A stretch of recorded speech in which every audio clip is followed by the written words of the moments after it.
مور جتنا اب خوبصورت ہے اس سے کہیں زیادہ جنت میں خوبصورت تھا۔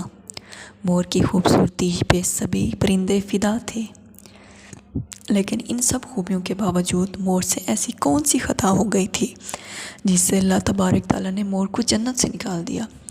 اللہ تبارک و تعالیٰ نے حضرت آدم علیہ السلام اور اماں حوا کو پیدا فرمایا، اس کے بعد ان کو جنت میں بھیج دیا۔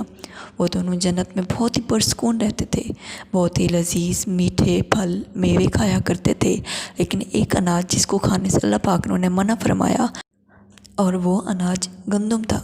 چونکہ شیطان حضرت آدم علیہ السلام کی وجہ سے ہی جنت سے نکالا جا چکا تھا، اس وجہ سے شیطان کی حضرت آدم علیہ السلام سے دشمنی ہو گئی تھی۔ شیطان یہ چاہتا تھا وہ کسی بھی طرح حضرت آدم کو جنت سے نکال دے اور ساتھ میں اماں حوا کو بھی جنت سے نکال دے۔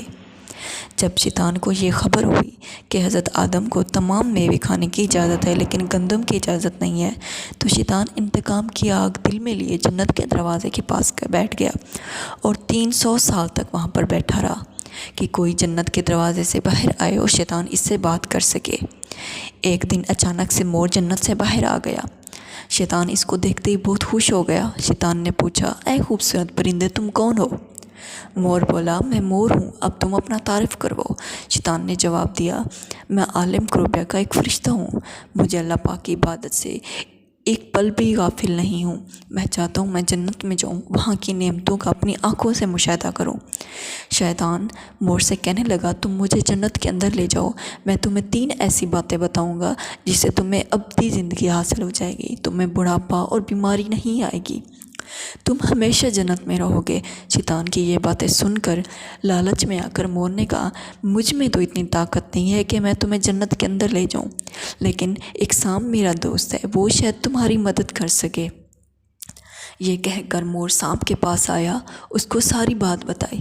سانپ بھی شیطان کی باتوں سے بہت خوش ہو گیا، پھر شیطان کو اپنے منہ میں چھپا کے جنت میں داخل ہو گیا اور یوں شیطان اپنی چال میں کامیاب ہو گیا۔ جنت کے تمام نگہبانوں کو یہ معلوم تھا کہ شیطان یہ چال چل رہا ہے اور جنت میں داخل ہو چکا ہے۔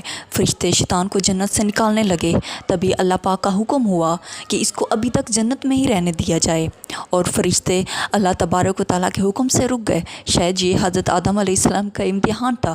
شیطان حضرت آدم علیہ السلام کے پاس اور اماں حوا کے پاس جا کر اپنی محبت کا اظہار کرنے لگا۔ وہ دونوں ہی شیطان کو پہچان نہ سکے کیونکہ ماضی کے مقابلے میں شیطان کی شکل تبدیل ہو چکی تھی۔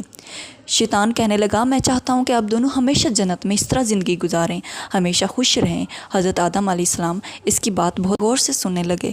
شیطان نے کہا، اگر آپ میری بات مان جائیں تو آپ کو جنت کی اور بھی تمام سہولت ملیں گی۔ حضرت آدم علیہ السلام شیطان کے بہکاوے میں آ کر کہنے لگے، یہ کس طرح ممکن ہے؟ شیطان کہنے لگا، ایک گندم کا دانہ اگر آپ دونوں چکھ لیں تو آپ کو ابدی حیات حاصل ہو جائے گی اور آپ جنت میں ہی رہیں گے۔ یہ بات سن کر حضرت آدم علیہ السلام کے دل میں رجحان پیدا ہوا، لیکن ان کے دل میں اللہ کی نافرمانی کا خوف غالب آ گیا، جبکہ اماں حوا شیطان کی باتوں میں آ گئی، جس پر اماں حوا نے حضرت آدم علیہ السلام کو راضی کر لیا۔ پھر اس کے بعد ان دونوں نے اس گندم کے دانے کو چکھ لیا۔ جیسے ہی گندم کا دانہ ان کے اندر گیا تو دونوں کے ستر واضح ہو گئے، جس کے بعد دونوں اپنے اپنے ستر چھپانے لگے اور خوف خدا سے کانپنے لگے۔ اسی دوران اللہ تبارک نے فرشتوں کو یہ حکم دیا، حضرت آدم اور اماں حوا دونوں کو زمین پر اتار دو۔ حضرت آدم کو سری لنکا کے قریب نیچے زمین پہ بھیج دیا، جبکہ اماں حوا کو جدہ کی سرزمین پر اتارا گیا۔ جن خوبصورت پیروں سے چل کر مور شیطان کو جنت کے اندر لے کر آیا تھا، وہی خوبصورت پاؤں اللہ تعالیٰ نے مور سے لے لیے۔ سانپ جو اپنے منہ میں شیطان کو چھپا کر لایا تھا، اس کے منہ کی خوبصورت خوشبو کو چھین کر اس میں زہر ڈال دیا گیا، پھر مور کے ساتھ ساتھ سانپ کو بھی جنت سے نکال دیا گیا۔